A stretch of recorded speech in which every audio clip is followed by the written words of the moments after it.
Assalamualaikum warahmatullahi wabarakatuh. Salam Om Swastiastu, Namo Buddhaya, salam kebajikan. Perkenalkan, saya Nabila Nurrahmi dengan NIM A1D124151 dari ruang R005.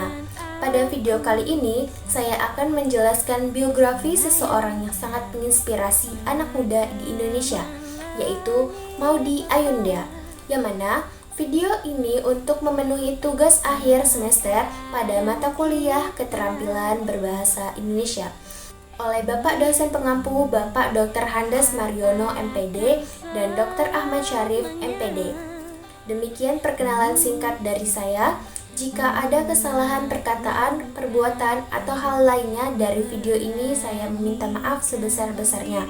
Atas perhatian Bapak dan teman-teman sekalian, saya ucapkan terima kasih. Maudy Ayunda lahir pada tanggal 19 Desember 1994 di Jakarta, Indonesia. Maudy lahir dari pasangan Didit Jasmedi dan Mauren Mujoko. Maudy Ayunda mempunyai adik perempuan yang bernama Amanda Khairunisa yang usianya 3 tahun lebih muda. Saat masih kecil, Maudy cenderung pendiam dan pemalu. Ia menghabiskan waktunya dengan membaca buku yang udah dia lakukan sejak berusia 3 tahun. Kecintaannya terhadap buku membuatnya berhasil membuat sebuah buku pertama yang berjudul A Forest of Fables pada usia 10 tahun, yang mana hasil penjualannya ia sumbangkan pada korban tsunami di Aceh. Selain itu, Maudy Ayunda mengawali karirnya pada dunia hiburan tanah air pada tahun 2005 dengan membintangi film untuk Rena. Melalui perannya, Maudy diterima penghargaan aktris utama terpilih oleh Festival Film Jakarta 2006 yang usianya baru 11 tahun. Setelah debut di layar lebar, Maudy berhenti sejenak untuk fokus pada pendidikannya. Setelah 4 tahun, Maudy kembali membintangi beberapa judul film seperti Sang Mimpi. Sejak saat itu, Maudy terus berkembang dan menunjukkan kebolehannya dalam berakting di film-film populer di Indonesia seperti Habibie Dayandun dan lain-lain. Tak hanya bermain film, Maudy juga aktif dalam bernyanyi dengan merilis album pertamanya pada tahun 2011. Pendidikan Maudy Ayunda. Sejak TK sampai dengan SD, kelas 2, Maudy Ayunda bersekolah di Al-Azhar yang berkurikulum internasional.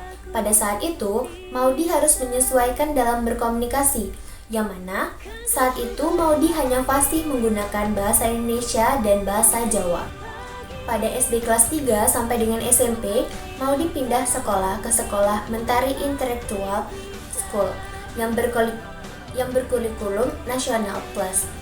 Pada saat SMA, Maudy melanjutkan sekolahnya di British School di Jakarta. Setelah lulus dari bangku SMA, Maudy memutuskan melanjutkan belajarnya di luar negeri. Ia pun mendaftar di berbagai universitas dan berhasil diterima di universitas terbaik dunia, dan ia akhirnya memilih Oxford University, Inggris dengan jurusan Filosofi, Politik, Ekonomi. 3 tahun kelulusannya, Maudy melanjutkan jenjang pendidikannya S2 dengan beasiswa LPDP. Ia berhasil diterima di 2 universitas terbaik dunia, yaitu Stanford University dan Harvard University. Dan akhirnya, ia memilih Stanford University dengan mengambil 2 jurusan, yaitu Joint Degree Program yang merupakan kombinasi 2 gelar pasca sarjana yang dapat diambil mahasiswa. Secara bersamaan, ia mengambil jurusan administrasi bisnis. Hebatnya lagi, Maudy menyelesaikan pendidikan S2 hanya 2 tahun. Kini terdapat 3 gelar yang melengkapi namanya menjadi Ayunda Faza Maudy, BI, MA, dan MBA. Maudy juga menaruh perhatian pada dunia sosial, politik, ekonomi Indonesia. Pada tahun 2015, Maudy ditunjuk sebagai juru bicara melawan perbudakan modern di Istana Wakil Presiden. Cantik, Muda, berbakat, dan berprestasi sangat menggambarkan seorang Maudy Ayunda. Kehidupan dan karir yang bagus membuatnya disenangi dan dikagumi banyak orang. Maka, banyak anak-anak muda yang sangat menginspirasi Maudy Ayunda. Ia pernah berkata, "Tidak ada mimpi yang terlalu tinggi dan tak ada mimpi yang patut diremehkan. Labungkanlah setinggi yang kau inginkan dan gapailah dengan selayak yang kau dapatkan."